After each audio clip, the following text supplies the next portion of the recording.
അഭിപ്രായ സ്വാതന്ത്ര്യം അനുവദിക്കപ്പെട്ടൊരു പാർട്ടിയല്ലേ നമ്മുടെ പാർട്ടി.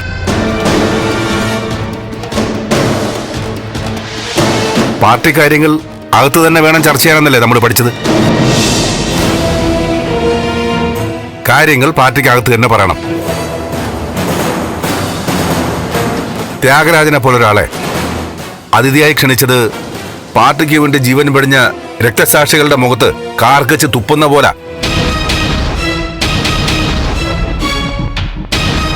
മുമ്പ് എത്ര നാൾ പാർട്ടിയിൽ പ്രവർത്തിച്ചു, പ്രവർത്തകന്റെ സ്വഭാവശുദ്ധി ഉറപ്പുവരുത്തി കളങ്കരഹിതനാണെന്ന് മനസ്സിലാക്കിയ ശേഷമാണ് പാർട്ടി അംഗത്വം തന്നെ കൊടുക്കുക. ഇപ്പൊ ഭൂലോക കുഴപ്പക്കാരാണെന്ന് വ്യക്തമായ ഒരാളെ നേരിട്ട് വിളിച്ച് ക്ഷണിതാക്കളാക്കുക.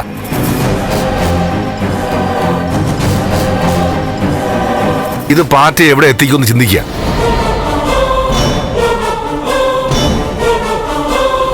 എല്ലാ കാലത്തും പാർട്ടിയിൽ വിയോജിപ്പുകൾ തുറന്നു പറഞ്ഞവനാണ് ഞാൻ. അതേസമയം തന്നെ പാർട്ടിയുടെ പൊതു തീരുമാനങ്ങൾ അംഗീകരിക്കുകയും ചെയ്യും.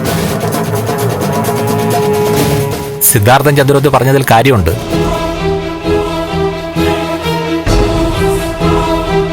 നൂറ് ശതമാനം സത്യമാണ് സിദ്ധാർത്ഥന്റെ നിരീക്ഷണം.